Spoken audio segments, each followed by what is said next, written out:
All the engines on the island of Sodor look forward to Harvest Festival time. But most of all, they look forward to the Fat Controller's Harvest Firework Display. The Fat Controller came to see Thomas and James. James, you are to collect the fireworks from the depot. James was overjoyed. Thomas wasn't happy at all. But I wanted to collect the fireworks, Thomas pouted. The Fat Controller chose me because I'm as red as a rocket and twice as grand. James steamed proudly across the countryside. Brightest and best, he hummed happily to himself. He was having a wonderful day. Thomas was still upset when he arrived at the shunting yards. Bother James, he grouched, and he biffed the trucks crossly around the yard.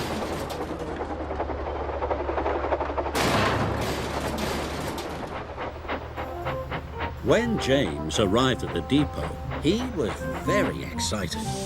The wagons were all ready for him, filled safely to the top with fireworks. James was coupled up with the precious cargo, and he steamed away.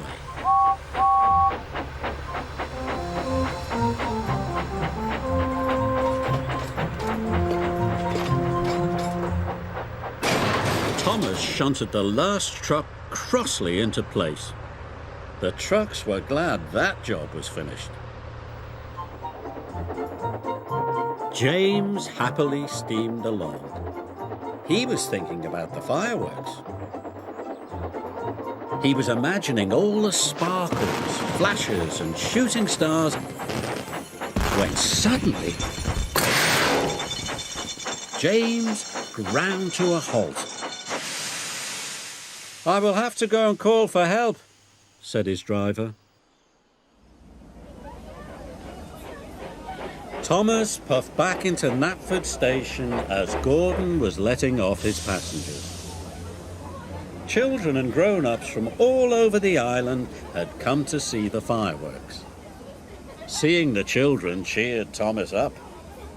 But the Fat Controller looked concerned. James is broken down, he said. You must collect him, Thomas, and bring him back, or the firework display will be cancelled. Oh, no, cried Thomas. Then all the children will be sad. And he set off to collect James.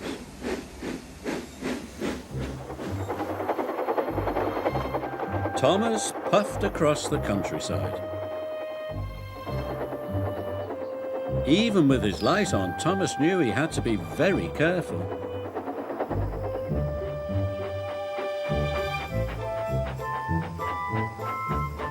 Thomas found James broken down on the track. Hello, busted boiler, teased Thomas. You don't look very useful now. James was upset. But when Thomas got behind James, he couldn't see ahead. You will have to look out for me, said Thomas. But James was cross. You said I wasn't useful, he pouted. But if the fireworks don't get to Knapford Station, puffed Thomas, the display will be cancelled. James didn't want the children to be sad, so he agreed to look out for Thomas. And they set off together.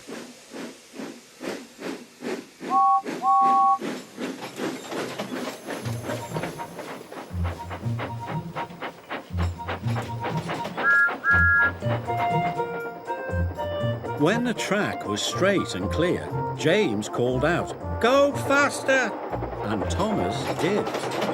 Soon they were working happily together and making good time. The Fat Controller checked his watch. There was still no sign of Thomas or James.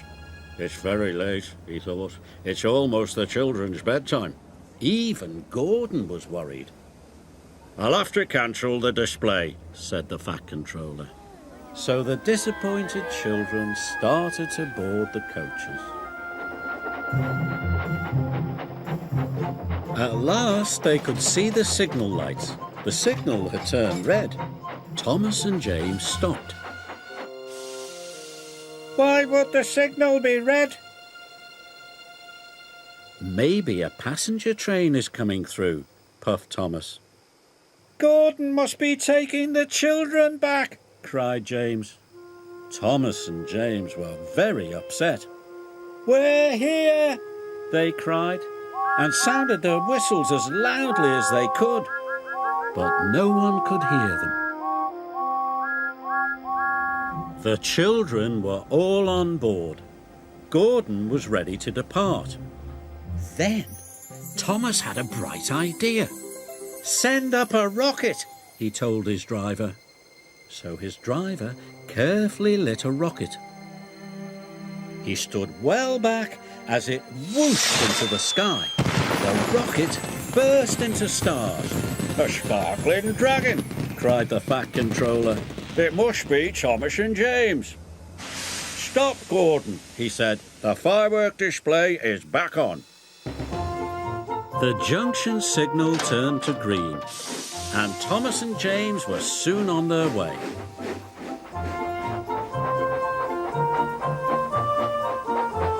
James and Thomas were soon at the station. The children cheered. "Good work, Thomas," cried James happily. "And good work, James," agreed Thomas. "Good work, both of you," said the Fat Controller. That night, Thomas and James watched the fireworks together. "I think we are both useful engines," said James proudly. "But we are most useful when we work together," puffed Thomas.